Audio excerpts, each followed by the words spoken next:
Oh well. You want to work about in this, even when he's down, he's soon up. And he's lost his football in his footwear in doing so.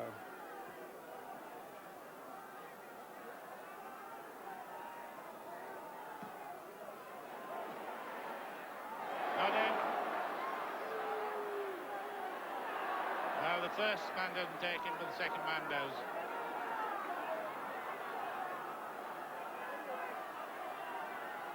Here's Tyndall.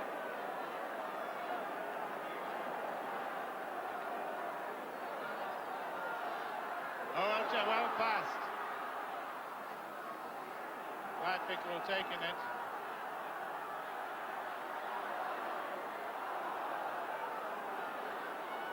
See, 3 would-be tacklers to stop Lloyd, but they're there all the time. Just a 2 points margin. Will be. Some minutes to go and just a margin of 2 points. And up and under by Paul Woods.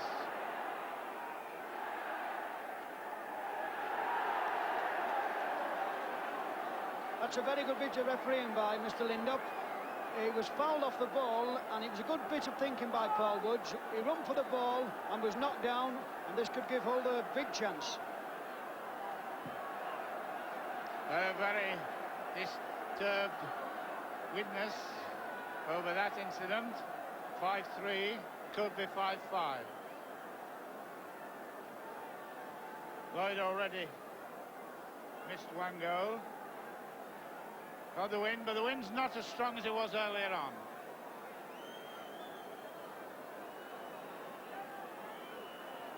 (5-3) to Widnes. Hull, if you're a stranger just turned on, it's Lloyd to kick for Hull. Known as the early birds. They'll really go to town if he kicks it.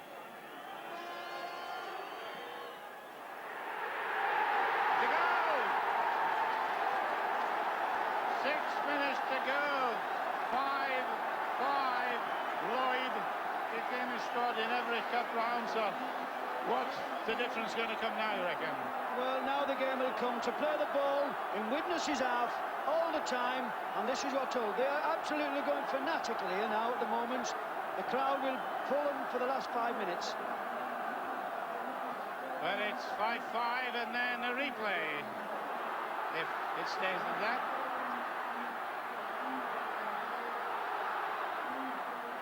Chance for Hull now with something to show for that goal. And what's the referee doing? Just looking at the referee, a penalty. Penalty for obstruction on Steve Dennison. Well, what a dramatic situation. And I think that Little Elbow was having the word with the referee there. Well, I think it's Reggie Bode. He's not very happy about it, and he's really upset, but that could be a very, very costly mistake, because this Sammy Lloyd, you must never give him chances like this. He's a very good goal kicker, and this is the one he wants to kick. Yeah, it's little Reggie Bowden that gone up, I wouldn't call scrum half, but a dramatic situation here. 5-5. Can Hull bring this match out of the situation of a replay, or what?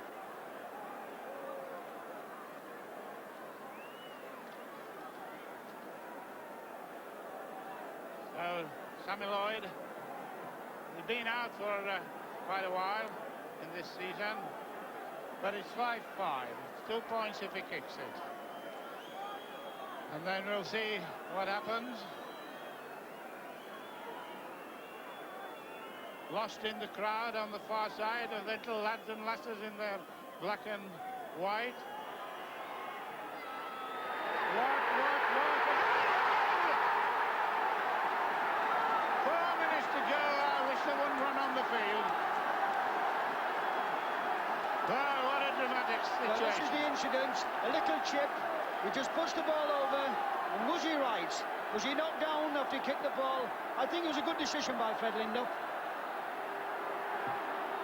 Well, there's the kicker. 7 points to 5. The wind in their favour. And the whole fans running on the field and not helping their cause.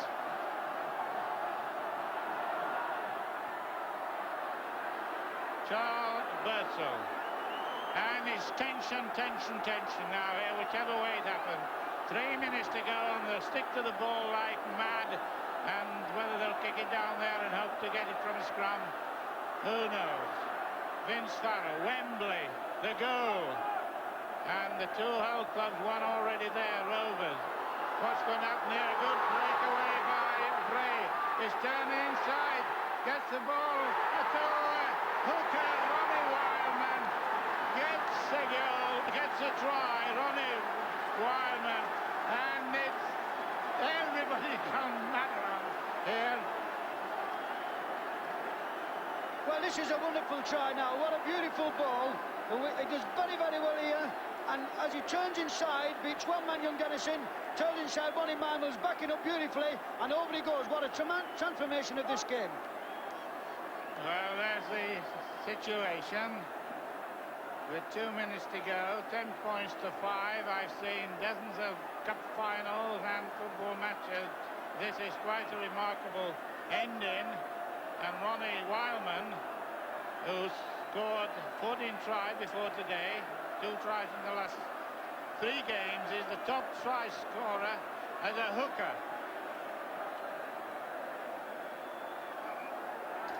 Waiting for there to be attended to and Lloyd to kick. Well, what will happen in Hull if the situation remains as it is?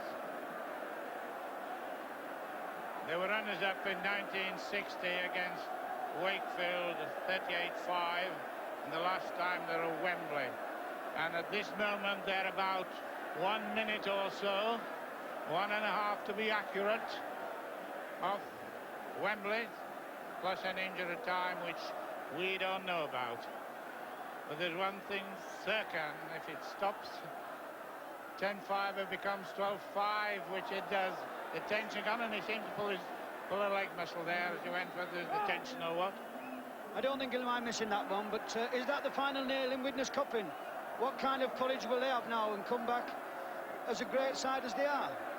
Well, they've shown over the years that a tremendous cup final try the side they are, and this is a situation that the referee had done very well. Fred Lindop has done very well in this, but he gives a lot of confidence now to Hull, and a chance for the winger Dennison, and the picture the referee is calling about 30 yards away from what we're looking at. There's a referee having a word with a Hull player. And he calling, is he calling 2 up or just 1 up?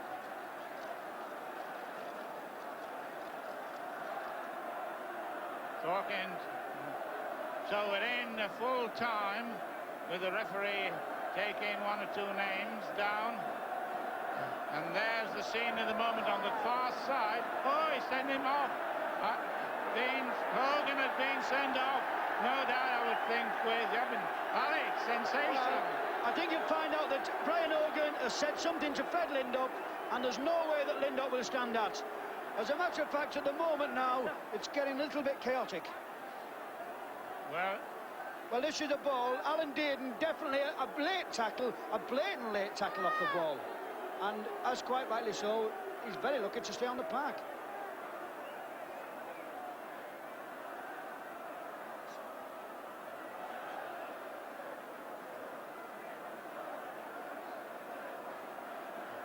Well, Hogan will be sent off for talking to the referee, and the referee, particularly in Rugby League football, is the man that matters, and no argument or words. However, back to the situation it now stands with 1 minute of injury time gone. The score is 10 points to 5, and Sammy Lloyd is the man of the match. No doubt his goal kicking will count on that, but can now the situation be turned when Widnes draw level.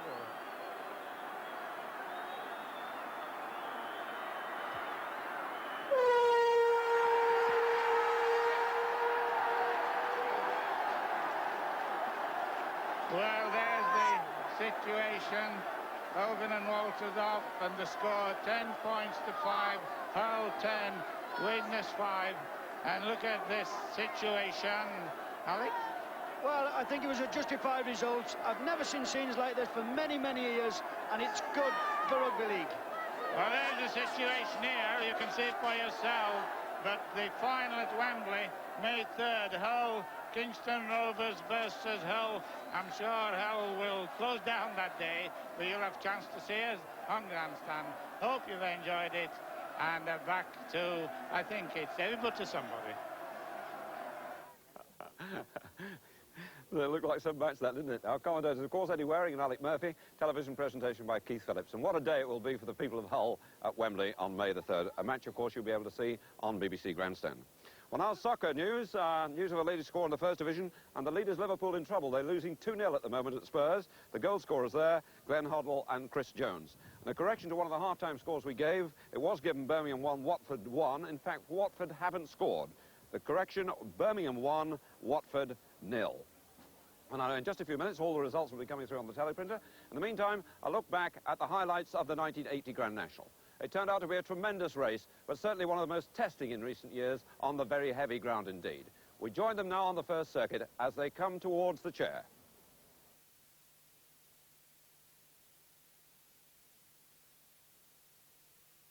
Leader from Rubstick and Kinninvie and Prince Rock.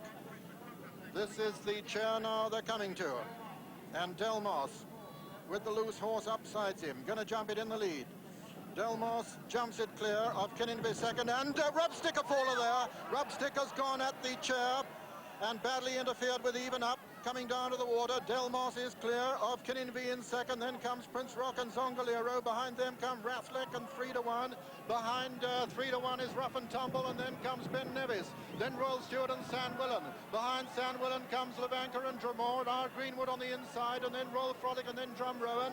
Behind Drum Rowan comes Jimmy Miff. Behind Jimmy Miff is Godfrey Secundus, Casamayor, the Pill Garlic. Behind them come Even Up, and last, in fact, is Flashy Boy. But now as they race across the Milling Road once again, it's Delmos in the lead from Prince Rock second. Third is Zongalero. On the outside then comes Kinninvie, then 3-1. Then Rough and Tumble making steady progress on the inside. Behind them come Rathleck, and then the Pill Garlic and Royal Frolic, and then our Greenwood, and over to John Hanmer. And Delmos in the lead, being chased by a group consisting of Zongalero, Prince Rock and Ben Nevis going right up there.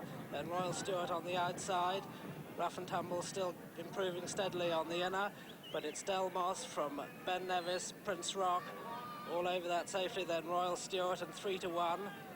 Delmos over the 18th in the lead from Ben Nevis going smoothly in second place. Then Royal Stewart 3-1, Zongalero, Prince Rock.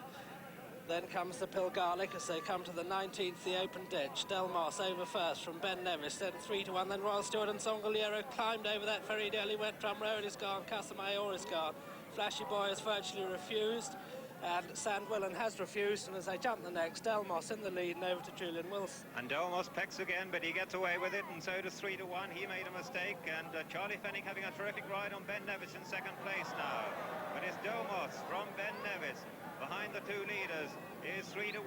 Then weakening is Rathleck behind that, and over the one before Beaches. 3-1 makes another mistake, but all the leaders over it as they run down to Beaches for the second time. Delmos, the leader from Ben Nevis in second place. Then comes 3-1, Royal Stewart on the outside.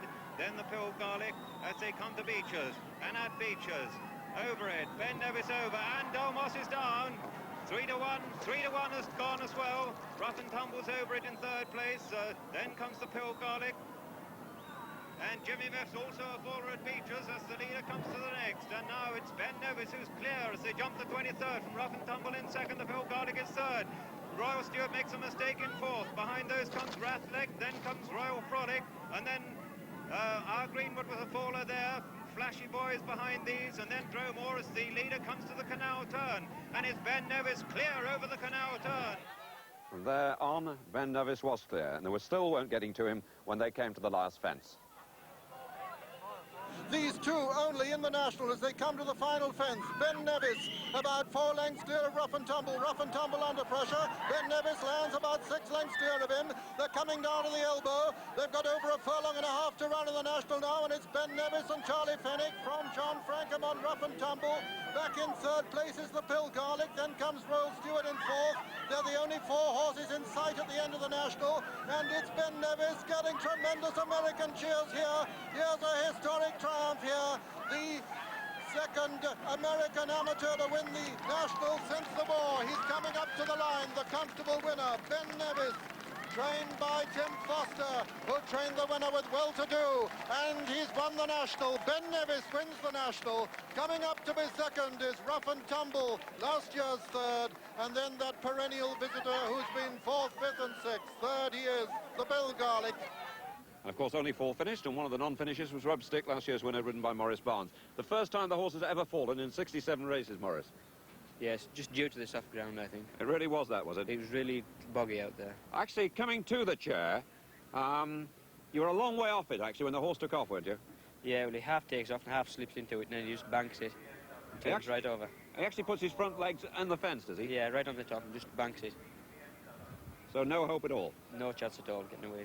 And just the going caused the trouble, do you think? I think so, yes. That's all the bother was. The pace was no real trouble? No pace. Pace was very steady, sensible. Yeah. And the horse okay? Horse seems fitting well. And you seem fitting well? Yes, that's all right. Okay, just disappointed. Yeah. Thanks very much indeed, Maurice. Jerry Newman coming in. Now, Jerry, you had quite a strike on Delmos. Yeah, had a great ride. He jumped very well as far as he went. Just getting a little bit tired when he failed at features. Were you going at the pace you wanted to go at, or the pace the horse wanted to go at? Well, I was going the pace I wanted to go at. I was going the pace the horse wanted to go at, going down to the first, to run a bit free. I thought we might be going a bit faster gallop, but... At Beeches there, was he getting a bit tired? He was just getting a bit tired. He'd made a little bit of mistake at 1 or 2 before that, but there he just got a bit tired. And lucky enough, both of us got away uninjured. Yeah, and Ben Nevis joining you almost in the air didn't help, did it? He had joined me just before that, and I tried to get him back to go my pace as well, but just I wasn't going well enough. Yeah. He was always going a bit better than I was. You could feel Ben Nevis was stronger at that stage, could you? He was always going better than me, and I knew going to it, like, that I had, you know, if my fella didn't meet his red right and get his legs out, he wasn't going to be able to get his landing gear out in time. No. He was just so tired. Anyway, you're all right, like Maurice Barnes, and the horse is okay. The horse is fine, so that's no complaint. Thanks, Jerry. Thank you. Well, now we're joined here by Ron Hyatt, who is on the third horse, and John Frankham, you come in and join as well on Rough and Tumble, who finished second. Actually, John, there was a moment coming towards the end of the race there when you seem to be closing on Ben Nevis. Yeah, just for about 10 yards, David. Right on the inside rail, there was a dry piece of ground and he ran on it for a little bit. But he was very, very tired. He was like a dog nodding in the back window of somebody's car for the last quarter of a mile, really. And Ron, in fact, you were the Pill Garlic, you were doing just the same sort of position, I mean... Yes, I got very tired from 5 out and very lucky to get round, I think. Yeah. Did you realise there was nobody else within striking distance at all? Well, I kept having a look round, expecting something to come. I was going so slow, but, you know, the ground very tiring. Did you look back and see Phil Blacker was a long way away? I couldn't see him after the last, so he's all right, you know. Now, John, coming up the home straight there, up that long run, 494 yards, Ben Nevis seemed to be going away again then. He did. I schooled him after racing at Newbury last Saturday, and I was just thinking to myself, well, as much as I'd like Mr. Forster, Captain Forster, to win the race, I thought, well, I wished he'd just happened to lay down over the last, but he didn't. Won very easily, I think, in the end. He was the only horse in the race that finished going anywhere at all. Actually, he seemed to be going very strongly indeed, and Tim Foster said he doesn't really think, or he didn't think, he enjoyed the ground. No, but I mean, you wouldn't know with Tim. He's the most pessimistic trainer in England. Anyway, you'll obviously get a nice fee for last week, John. Oh, sure to. I brought my briefcase ready to take the Reddies home, but I think Charlie's done a bunk already. OK, thanks very much, John Franklin. Well done, Ron Hyatt. Thanks very much indeed. Well, now we can move straight on to the video printer and see what the football results have to say this week, and they're already going through. Brighton 1, Nottingham Forest 0 in the first division, Brighton 7th from bottom. Division 3, Reading 2, Chesterfield at 2. Chesterfield 4th this morning. Celtic 4, Hibs at 0. The league leaders, Celtic in Scotland now, 25 home matches without defeat, and they stay well clear at the top of the table. Hibs still without an away point of any sort this season. They're the bottom club. Now the Scottish League Division 1. Hamilton 1, St Johnstone 1. St Johnstone, a good point there for them, but they haven't won in their last 7 matches. Alliance, Bangor City, 1, Yeovil 0. Now Division 1. Crystal Palace 0, Manchester United in second place 2, and they may have closed on the leaders, Liverpool, who was 6 points in front this morning. Scottish League Division 1, Motherwell 3, Clydebank 2, they were 5th and 6th this morning.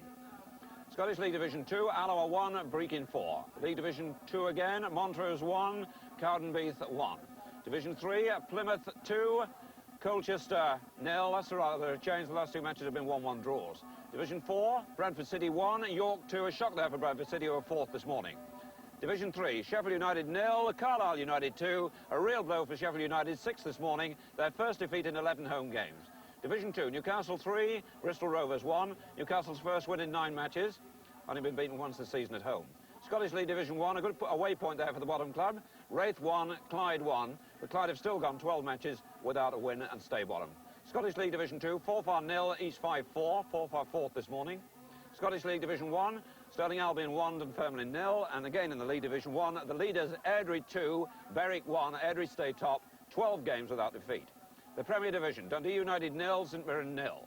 Now Division 3, Mansfield 2, Chester 1. Mansfield 4th from bottom this morning, Chester 9 aways without a win. Division 2, Charlton 1, Chelsea 2. And Chelsea stays top of Division 2 and Charlton stay bottom. Division 4, Walsall 2, Peterborough 3. Walsall beaten the league leaders in Division 4 for the first time in 22 matches, but they stay clear at the top of the table because they're 7 points clear this morning.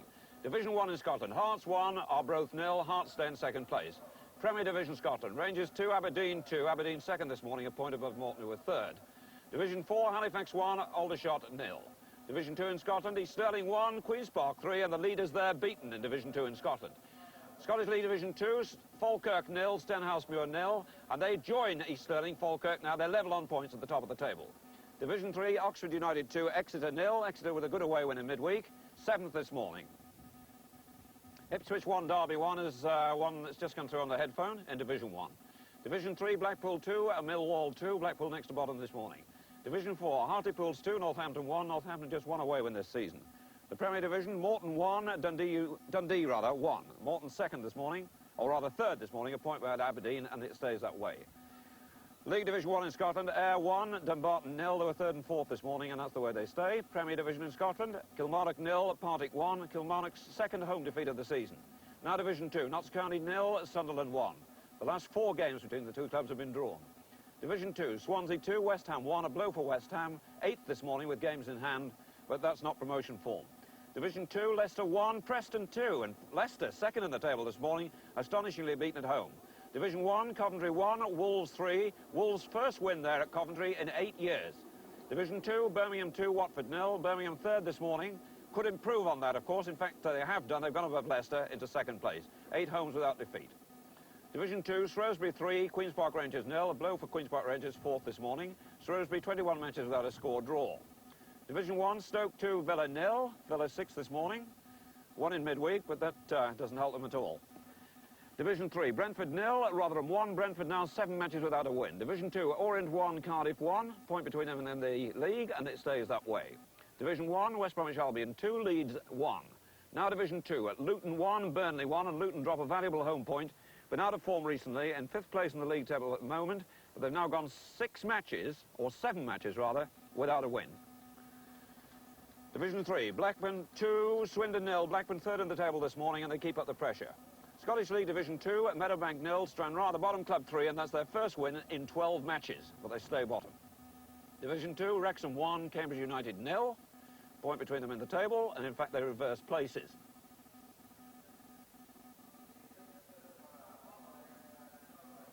One or two non-league results going through, and now Manchester City, Division 1. Manchester City 2, Bolton 2, and City have dropped a home point to the bottom club. City 14 matches now without a win, and Bolton 21 aways without a win, but they'll be satisfied with that point. Division 4, Tranmere 0, Huddersfield 0. Huddersfield second this morning, not gaining much ground on Walsall, who lost. Division 3, Southend 1, Sheffield Wednesday 1. They were a point behind Grimsby this morning, and we still haven't had the Grimsby result. Sheffield Wednesday I'm talking about. Now Division 1, Southampton 2 at Norwich 0. Norwich 9 matches without a win. Division 1 and the league leaders beaten. Spurs 2, Liverpool 0. So Manchester United now within 4 points of Liverpool at the top of the table. The goal scorers for Spurs were Hoddle and Jones.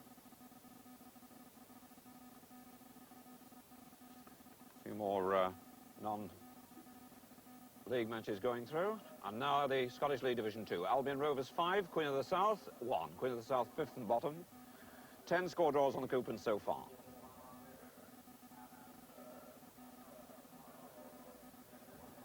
Central League, Sheffield Wednesday reserves 3. It's the first team, of course, that's lying second in the table that we're waiting for the Grimsby result for. Still Southern League results going through. So with those non-league results going through, it's time to collect our match reports. And we start with the big one, the one at White Hart Lane this afternoon, where Spurs beat the league leaders Liverpool by 2-0. And here reporting from London, Martin Henfield.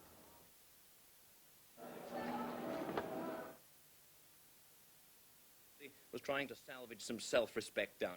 The sound, not absolutely sure what's gone wrong there. But the next match we're going to collect a report on is the match between Brighton and Nottingham Forest, which you'll be able to see in Match of the Day tonight. Here now, reporting from the Brighton ground, is our commentator, John Motson. Well, the Goldstone ground at Brighton, in the sunshine, is really humming as the crowd leave. Because 4 minutes from the end of this match, which was always interesting, Gary Williams, Brighton's young left-back, produced the outstanding moment and an absolutely superb goal with his left foot. He beat Peter Shilton from all of 25 yards, and that takes some doing, especially when you bear in mind that earlier in the match, Shilton had saved brilliantly from Peter Ward and Jerry Ryan, and Brighton must at one time have thought that their best chances had gone. It was a very intriguing game in many ways. Forest only had one really clear-cut chance, missed by Trevor Francis, an expensive miss as it turned out. But Brighton now become the first team in 3 years to defeat Nottingham Forest home and away in the league and do the double over them in the same season. That's quite an achievement, and it was earned by Alan Mullery's team, who always took the game to Forest and always believed they could create chances against the Forest defence. Brian Clough, returning to his old club, will obviously feel it's a very much of a case of a point lost, and even a European blow at the end of the season it could be, while Alan Mullery, who went onto the pitch delighted at the end, has reason tonight to celebrate, especially when you see on Match of the Day the goal that won the game. Sounds as if John Motson enjoyed the goal anyway. And now we're going to try and enjoy Martin Henfield's report, if we can actually get the sound there from London. He watched the match between Spurs and Liverpool, 2-0. How are you doing now? I think you've got me now. While the sports spotlight, as I said, was on Merseyside this afternoon, Merseyside's own footballing hot property was trying to salvage some self-respect down here in London. It was a scrappy game, played in a high wind, and not helped by some pantomime acts of aggression between Yorath and Souness. Souness, in fact, was booked, and lucky later not to be sent off for a vicious sliding tackle on Chris Hughton. Spurs' first goal came during a period when Liverpool had simply lost concentration. Alan Kennedy mistimed it in midfield, and the ball bounced to Taylor, who would surely have scored had he not been scythed down by Clements. Hoddle's penalty was a masterpiece of economy. Liverpool tried desperately to come back, but McDermott shot wide from 10 yards, then, when he had a second chance, hit the goalkeeper's legs. Spurs' second goal came from a fine in-swinging corner by John Pratt, which Chris Jones converted with a flashing header just inside the post. Liverpool then beaten by the side who they put out of the FA Cup a couple of weeks ago, and I'm afraid they've only got themselves to blame. It does mean Manchester United move 2 points closer. They're now 4 points behind the league leaders. But now for the full classified check. League Division 1. Brighton and Hove Albion 1, Nottingham Forest 0. Bristol City against Middlesbrough, match postponed. Coventry City 1, Wolverhampton Wanderers 3. Crystal Palace 0, Manchester United 2. Ipswich Town 1, Derby County 1. Manchester City 2, Bolton Wanderers 2. Southampton 2, Norwich City 0. Stoke City 2, Aston Villa 0. Tottenham Hotspur 2, Liverpool 0. West Bromwich Albion 2, Leeds United 1. League Division 2. Birmingham City 2, Watford 0. Charlton Athletic 1, Chelsea 2. Leicester City 1, Preston North End 2. Luton Town 1, Burnley 1. Newcastle United 3, Bristol Rovers 1. Notts County 0, Sunderland 1. Orient 1, Cardiff City 1. Shrewsbury Town 3, Queen's Park Rangers 0. Swansea City 2, West Ham United 1. Wrexham 1, Cambridge United 0. League Division 3. Barnsley against Hull City, match postponed. Blackburn Rovers 2, Swindon Town 0. Blackpool 2, Millwall 2. Brentford 0, Rotherham United 1. Bury against Gillingham, late kick-off. Mansfield Town 2, Chester 1. Oxford United 2, Exeter City 0. Plymouth Argyle 2, Colchester United 0. Reading 2, Chesterfield 2. Sheffield United 0, Carlisle United 2. Southend United 1, Sheffield Wednesday 1. Wimbledon 3, Grimsby Town 6. League Division 4. Bradford City 1, York City 2. Darlington against Crewe Alexandra, a late kick-off. Doncaster Rovers 1, Bournemouth 0. Halifax Town 1, Aldershot 0. Hartlepool United 2, Northampton Town 1. Lincoln City 1, Portsmouth 0. Newport County against Stockport County, and Scunthorpe United against Wigan Athletic, late kick-off. Torquay United against Port Vale is an evening kick-off at 7:30. Tranmere Rovers 0, Huddersfield Town 0. Walsall 2, Peterborough United 3. Scottish League Premier Division, Celtic 4, Hibernian 0. Dundee United 0, St Mirren 0. Kilmarnock 0, Partick Thistle 1. Morton 1, Dundee 1. Rangers 2, Aberdeen 2. Scottish League Division 1. Edrionians 2, Bake Rangers 1. Ayr United 1, Dumbarton 0. Hamilton Academicals 1, St Johnstone 1. Heart of Midlothian 1, Arbroath 0. Motherwell 3, Clydebank 2. Raith Rovers 1, Clyde 1. Stirling Albion 1, Dunfermline Athletic 0. Scottish League Division 2. Albion Rovers 5, Queen of the South 1. Alloa 1, Brecon City 4. East Stirlingshire 1, Queen's Park 3. Falkirk 0, Stenhousemuir 0. Forfar Athletic 0, East Fife 4. Meadowbank 0, Stranraer 3. Montrose 1, Cowdenbeath 1. Well, now for the rest of our reports, and first, Crystal Palace 0, Manchester United 2, reported by Ralph Dellor. Despite the blustery wind and slippery surface, these sides produce some entertaining football and a good deal of excitement for a crowd of some 33,000. The Manchester goal was under siege within a minute of the start, but in keeping with what was to follow, the Palace attack lacked the bite that a crackling midfield build-up deserved. There were few occasions when Palace, for all their possession, looked likely to score, although one move involving an overlap by Hinshelwood, some trickery by Hilaire and a shot by Flanagan could have been included in any coaching manual, but it came to nothing because Bailey wrote his own final chapter on positioning and handling. At the other end, Jordan showed all the sharpness the Palace attack lacked just on the half hour. Thomas crossed from the left and Jordan craned his neck around Cannon's challenge to head a spectacular goal. In the second half, Thomas doubled United's lead with an equally spectacular effort from the corner of the penalty area. An explosive shot which made the result certain and also made it certain that United are still snapping at Liverpool's heels. Well, next, Ipswich 1, Derby County 1, and on the spot is Barry Davies. Well, a goal by Eric Gates 7 minutes from time saved the Ipswich Town unbeaten record after Dave Swindlehurst had put Derby County ahead in the 62nd minute. Ipswich by no means at their best. They lost Franz Tyson just before the kick-off with a stomach upset, and they lost a great deal of fluency. Their passing wasn't good, and neither indeed was their finishing. Derby suggests they might make a fight of it at the bottom of the First Division. With Swindlehurst and Biley up front, they've got a lot of movement. Jerry Daly back in the side today, played well, as indeed did Roy McFarland at the back. But the real talking points of this match concern Paul Cooper, whose record is now 8 penalties saved out of 10 hit against him. He saved 2 in this match, 1 in the first half from Barry Powell diving to his left, 1 in the second half in the 54th minute from Jerry Daly diving to his right.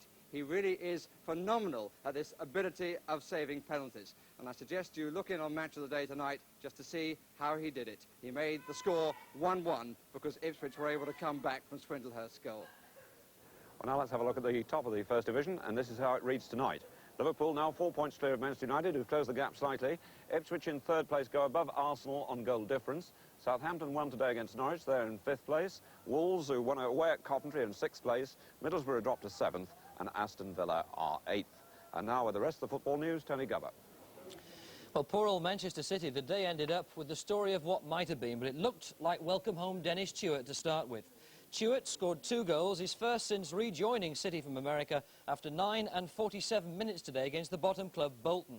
But Neil Watmore got Bolton back into that match, and then in the dying seconds of the game at Main Road, a Peter Reid penalty made the final score 2-2 and denied City their first league win since December. Well, on a day when Paul Cooper of Ipswich saved 2 penalties, there were plenty more penalties in the First Division which actually went into the net. A Peter Barnes penalty after 20 minutes put West Brom 1 up against Leeds, and although Jeff Chandler equalised for Leeds right after the restart, a John Dean goal in 35 minutes restored Albion's lead and they won 2-1. And the Ray Evans penalty after 17 minutes put Stoke on the way to their 2-0 win today over Aston Villa. Lee Chapman scored the other Stoke goal in the 2-0 result. John Richards of Wolves got 2 goals today, 1 in each half, as Wolves won 3-1 at Coventry. Hugh Atkinson got the other Wolves goal there, his first goal for the club. And Chris Nicholl scored a late goal for Southampton at home to Norwich. That was after 72 minutes. And Graham Baker got the other goal there as Southampton won 2-0. Well, let's have a look at the bottom of the First Division. There's no changing the placings. Bolton, the bottom club, as we said, got a point in that draw against Manchester City. Derby also got a point today. And Manchester City only have that 4-point buffer between themselves and the relegation places. Well, what an unhappy day it was for Bob Hazel of Queen's Park Rangers, handling to give away a penalty at Shrewsbury and put his team 1 goal down there, and then being sent off in the 66th minute when Rangers were 2-0 down in a game they finally lost 3-0. But 2 goals in the space of 3 minutes by Peter Withe, those were his first goals since December, helped Newcastle to end their recent goal famine and bring them a 3-1 win today against Bristol Rovers. And that leads us neatly to the top of the Second Division. Chelsea are now 3 points clear at the top after their win today at Charlton. Birmingham have moved into 2nd place, a point clear of Leicester, who lost at home to Preston, where Mike Elwes of Preston got 2 goals. And then it's the big 2 from the northeast, Sunderland and Newcastle United, who both won today, followed now by Luton. Well, there's 4 late kickoffs to bring you. They're all final results now. In Division 3, Bury 0, Gillingham 2, and 3 in Division 4. Darlington 0, Crewe 0, Newport 3, Stockport County 1, Scunthorpe United 1, Wigan Athletic 3. I don't know if Ian Botham played for Scunthorpe today or not, but they lost 3-1 at home against Wigan. Let's carry on with the league tables. Division 3, Grimsby have opened up a 2-point lead there now over Sheffield Wednesday. They beat the bottom club Wimbledon today in a really remarkable 6-3 game with Kevin Kilmore, getting a hat-trick for Grimsby. But Sheffield Wednesday, although they're unbeaten now in 13 matches, they dropped a point in a 1-1 draw at Southend. There's Division 4. Leaders Walsall suffered their first defeat in 22 games today when they were beaten 3-2 at home by Peterborough. And second place Huddersfield cut their lead to 6 points by gaining a point in a goalless draw at Tranmere. Portsmouth and Bradford City were both beaten, and Newport move into 4th place with their 3-1 win over Stockport. Scottish Premier, no change in the first 6 places in the Scottish Premier Division, but Celtic, who beat bottom club Hibs 4-0, move another point clear at the top. Second placed Aberdeen drew 2-2 at Rangers, Morton drew 1-1 at Dundee, St Mirren had a goalless draw at Dundee United, while Kilmarnock lost 1-0 at home to Partick Thistle. And now the pool's news. There are 11 score draws and 3 no-score draws on the coupons today, claimed by Telegram if you're fortunate enough to have 24 points. And we're told that the dividend forecast today will be moderate. And here's a check for you. 11 scoring draws, as I said, numbered on the coupons: 5, 6, 14, 17, 23, 29, 31, 45, 46, 49 and 52. And those of you who like to check them: 5, 6, 14, 17, 23, 29, 31, 45, 46, 49, 52, and I haven't got them. Back to David. Me either. And now Rugby Union and the John Player Cup Trophy semi-final being played at Twickenham today between Leicester and Harlequins. The result: Leicester 16, Harlequins 9, with Paul Dodge scoring the only try of the match. It's Collington channeling it at number 8, but held up. Collington breaks off, and good defensive tackling by Harlequins through Cook, but it's back to Kenny, to Cusworth, looking for the gap through to Weeks, finds Dodge on the burst. Dodge round behind the post. And the commentator there, of course, was Nigel Starmer-Smith. Odd fact, isn't it, there? 25 points scored and only 1 try in the match. Just to repeat the final score, that the semi-final of the John Player Cup played at Twickenham this afternoon: Leicester 16, Harlequins 9, so Leicester into the final. Well, now the other Rugby Union results. Well, in the other John Player Cup semi-final, David, Rosslyn Park 6, London Irish 6, and London Irish qualify on away team rules. The Schweppes Welsh Cup semi-finals: Llanelli 10, Bridgend 18, Swansea 23, Newport 13. Club matches: Abbotsford and Ahoy was a late kick-off. Blackheath 24, United Services Portsmouth 4, Bristol 6, Neath 6, Ebervale 16, Coventry 14, Exeter 4, Bath 19, Gosforth 12, Wasps 0, London Scottish and Birmingham late kick-off. London Welsh 39, New Brighton 0, Maesteg 17, Nottingham 9, Metropolitan Police 3, Richmond 22, Morley 10, Northern 9, Moseley 25, Headingley 4, Newbridge 14, Glamorgan Wanderers 3, Northampton 19, Bedford 3, Nuneaton 14, Cross Keys 10, Orrell 6, Gloucester 10, Penarth 20, Rugby 16, Plymouth Albion 21, Tredegar 17, Pontypool 22, Fylde 11, Pontypridd 19, Aberavon 6, Roundhay 38, Manchester 6, St Helens 9, Waterloo 22, Wakefield 8, Sale 4, and Weston-super-Mare 11, Saracens 10. Well, now we move on from Rugby Union to Rugby League and the Challenge Cup semi-final at Swinton this afternoon between Hull and Widnes. Hull beat Widnes by 10 points to 5 and sealed the match really rather late in the game. Who knows? Vince Farrow, Wembley, the goal. And the 2 Hull clubs, one already there, Rovers. What's going to happen here? A good breakaway by Bray. He's turning inside, gets the ball to Hooker. Ronnie Wildman gets a goal, gets a try. Ronnie Wildman. Well, the final score was 10-5, and that means we've got, in fact, an all-Hull final at Wembley in May, in the first week in May. We'll be able to see it live in Grandstand. So Hull Kingston Rovers play Hull in the final, live in Grandstand, and it'll be a sellout on May the 3rd, no doubt, anyway. I think the first time that's ever happened, and certainly I think Hull through to the final, the last one in 1914. That was the last time they actually won the Challenge Cup. Right, now we can turn to the National, and if you won or lost money, you can now see how your horse fared. At fence number 1, Manny Boy and Salkeld fell. Churchtown Boy and Churchtown Boy is brought down, and Jer fell at fence number 3. Coolish Hall was pulled up at fence number 5.